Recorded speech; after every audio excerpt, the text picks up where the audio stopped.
All right. Please, Samir. Thank you. So, good morning. I'd like to thank the organization committee and the scientific committee also for allowing me to share with you some results of this work entitled Recycling of Polymethyl Methacrylate Waste Using Pristine Chitosan.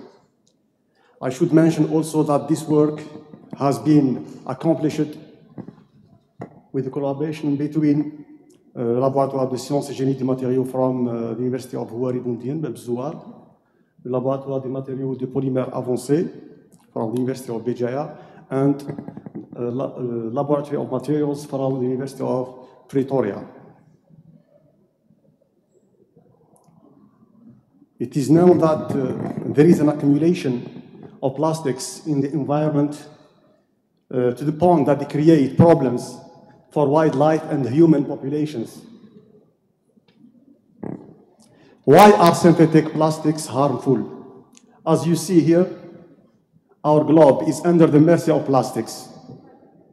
In fact, plastics or synthetic plastics take hundreds of years to decompose in land. And these type of materials can be ingested by wildlife, delayed to the pollution of groundwater sources, and are affecting negatively our oceans. According to the Global Plastic Outlook, the amount of plastic waste generated in the world has increased by 200% from 2000 to 2022. Only 9% of this quantity was recycled, 50% was landfilled, 19% was incinerated, and 22% was discarded in the environment. This means that about 21% of mismanaged waste were not recycled. This figure depicts plastic waste produced and mismanaged all over the world. Our country, Africa, comes in the second position after Asia by more than 50% of mismanaged waste. For example, in Algeria, there are about 60% of plastic waste which are mismanaged, and that's simply horrible. There are two types of plastic waste: post-consumer waste with contaminations, and post-industrial wastes, which are generated from processing, such as extrusion, injection molding, compression molding, transfer molding, and else. Plastic wastes have the advantage to be clean and without any contamination, and this is the target of our study. There are many strategies that are followed to improve the biodegradability of synthetic plastics. One of them is to blend plastic wastes with nature-derived biodegradable polymers such as chitosan, starch, and cellulose. This study was devoted to the case of polymethyl methacrylate, which is a synthetic polymer, and it is largely produced. The world production of PMMA is about 4 million metric tons per year. PMMA may be used in different fields, including building construction, optics, automotive, consumer goods, and healthcare, medical. The compatibility of this polymer makes it great for dental manufacturers. And its transparency also makes it useful for sheets. The coronavirus pandemic 19 has caused a huge surge in demand for PMMA sheets. Why? Because it is used as protective barriers to prevent the spread of the virus. And the quantity of this waste will exceed 800 million tons per year by 2050. The approach we followed in this study was based on the following. We know that PMMA is a non-biodegradable polymer. It led to a huge amount of PMMA wastes. So the solution is to improve its biodegradability by blending this polymer waste with biodegradable polymers. And in our case, we used chitosan. PMMA chitosan blends are very important.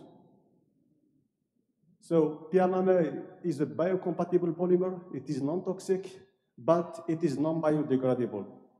On the other hand, chitosan is biocompatible, it is non-toxic, and it is biodegradable. So blending these two components may lead to an improvement of the biodegradability of the blend. We know that chitosan is a polysaccharide and is derived from the desacetylation of chitin. Chitin may be obtained from mushrooms, from insects, from crustaceans, and mollusks. The PMMA used in this study has a medium molecular weight. The chitosan product has a desacetylation degree of about 80% and a molecular weight of about 86,000. It's low molecular weight. The post-industrial PMMA waste was generated from an extrusion process manufacturing of PMMA sheets. First, virgin PMMA was melt extruded through an extruder. Then, the post-industrial PMMA waste was ground into smaller particles to allow faster dissolution. The blends, or the bi-blends, were obtained by solution casting technique using DMF solvent for PMMA and acetic acid solvent for chitosan. As you observe here, I colored PMMA with red because it's harmful, and chitosan with green to see that it is a green material and a biomaterial. Then the solution obtained were cast on Petri dishes and allowed to dry under vacuum at 40 degrees C. The blend samples obtained was films of about 150 micrometers. Then the samples were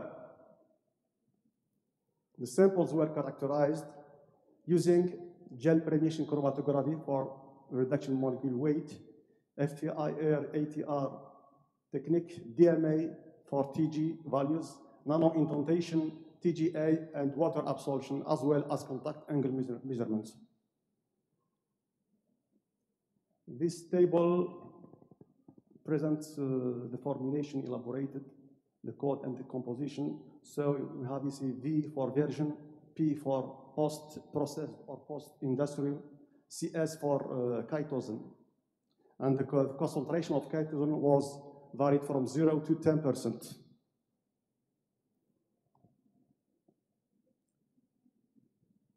GPC analysis reveals a slightly lower reduction in the molecular weight, the weight average molecular weight, and the number average molecular weight of post-industrial PMMA as compared to version 1. This reduction in molecular weight is due to the thermal degradation during extrusion processing. According to this reaction, so we have thermal degradation initiation of one macromolecule of PMMA through head-to-head, H-to-H linkage scission, leading to the formation of two tertiary macroradicals. The FTR-ATR spectrum of chitosan shows the presence of some bands. You have here hydroxyl band, you have the CH stretching and NH bending. For PMMA and virgin and post-industrial, we observe that there is no changes in the spectrum of the two polymers. The increase in intensity of the post-process may be due to the presence of some impurities during processing. So, having the same spectra for both virgin and post-processed components associated with a decrease of molecular weight as proved by GPC analysis indicates that chain scission and not oxidation is the dominant degradation mechanism of PMMA. For the bioblends, PMMA chitosan, a shift of the band at 3225 corresponding to hydroxyl group in chitosan to 3435 in the blends indicate chemical reaction between the two components, PMMA and chitosan. The possible interactions in PMMA chitosan bioblends are illustrated in this scheme. As we see here, there are chemical interactions and physical ones here. To study the miscibility of the two components, the values of Tg were measured. You know that a miscible blend should exhibit a single value of Tg. Here, the Tg of chitosan is 138, Tg of PMMA is 102, and as we see here, there is a single Tg value for the blend. This means that the two components are miscible.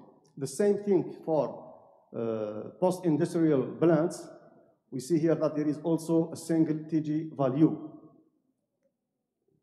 The shift of the Tg value from 109 to 106 is due to the reduction in the molecular weight. Why?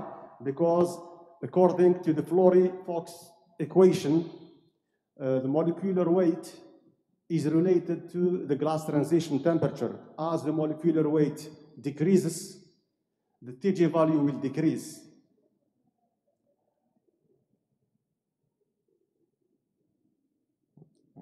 The thermal stability by TGA of chitosan proceeds in 3 steps, 1, 2, 3. Yeah. The first is corresponding to the evaporation of water here. The second to the depolymerization of chitosan, and the third one to the decomposition of carbonaceous matter. PMMA also proceeds in 3 steps weight loss. The first one corresponds to sessions of head-to-head leakages, the second to sessions at unsaturated vinyls, and the third one to random sessions.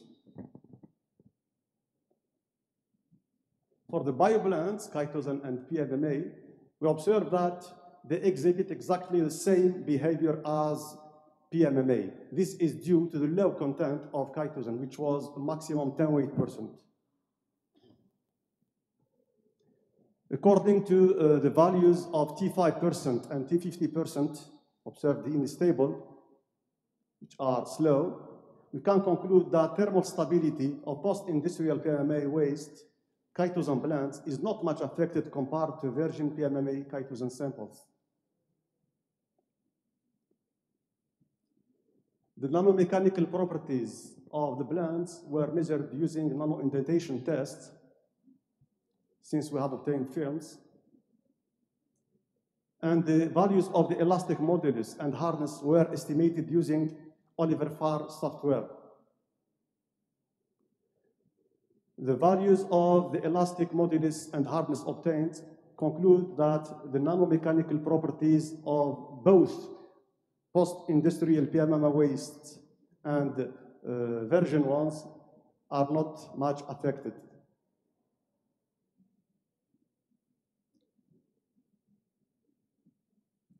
So PMMA, which is hydrophobic polymer, exhibit the lowest Walker uptake here, since it is a hydrophobic polymer.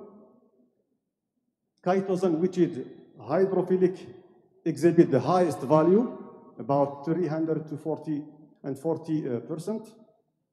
The water uptake of post-industrial PMMA is higher than that of version 1.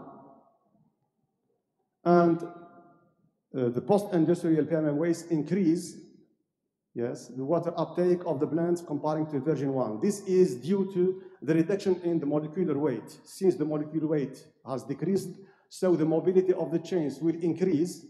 And since this mobility has increased, the absorption of water will increase.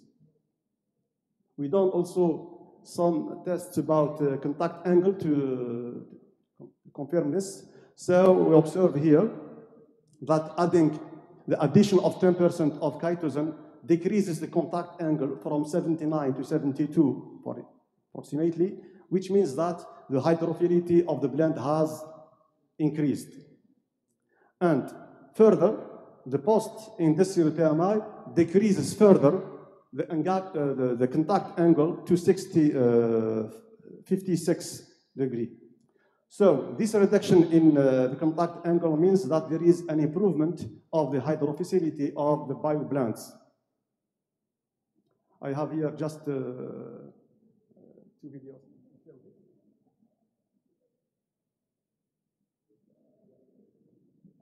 So here we have the spreading of the water droplet on the sample version PMMA chitosan blends. And we compare it to other one, and you observe that it is faster. This is for the version sample, but for the post-industrial sample, we observe faster spreading of the water droplet on the surface of the blend. Owing to the increase of water uptake or absorption of post-industrial PMMA associated to the excellent biodegradability of chitosan, since it is a biopolymer, this may lead to improvement of the biodegradation of PMMA waste chitosan blend is expected. As conclusion, chain station reactions is the prevalent degradation mechanism of PMMA during extrusion. Full miscibility between the homopolymers PMMA and chitosan within the blends.